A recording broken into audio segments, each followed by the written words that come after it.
of the Official Opposition. A record number of Nova Scotians have raised their concerns over the last 4 days. Parents, woodlot owners, artists, doctors. Again and again, people said that they don't trust that the cuts are well thought out. They are worried that land they put in trust for future generations will not stay protected, that programs for vulnerable communities can be undone with the stroke of a pen. A member of the Minister's Table on Gender-Based Violence said that people trust that government's commitments will lead to action, quote, and when those commitments are not reflected in legislation or in budget decisions, that trust begins to erode, unquote. Does the Premier understand why the decisions made over the last number of weeks have broken the trust of Nova Scotians?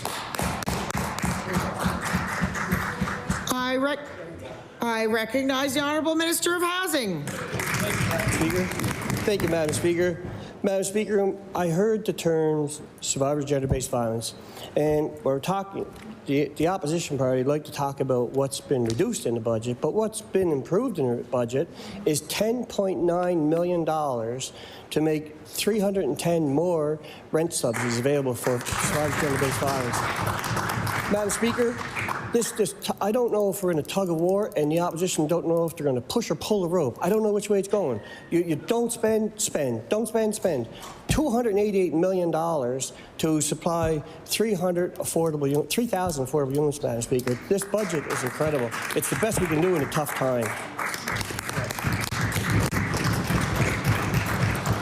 I recognize the Honourable Leader of the Official Opposition. Well, why don't I try to make it clear? We believe that we need to spend to ensure that the most vulnerable people in our province are allowed to live in dignity. Many of the people who came to public bills said they don't believe the government is making responsible choices and are concerned this budget will have negative consequences for generations to come. 15-year-old Evelyn Sweeney presented to the committee saying, quote, "I used to think I would live in Nova Scotia forever. But now I'm watching this government take away opportunities for me, like STEM scholarships, youth and artist programs, and protection for natural spaces. I don't know if I see a future for me here anymore." Doesn't the Premier think that when young people can't see a future for themselves in our province, it's time to pause and change course? I recognize the Honourable Minister of Education and Early Childhood Development.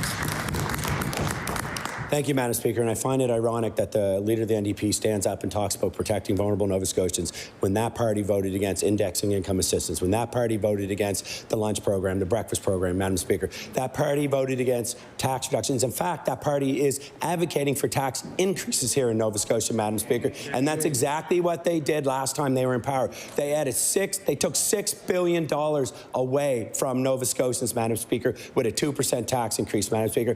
The proof is in the pudding, Madam Speaker. We are reducing costs for Nova Scotians while they want to increase it.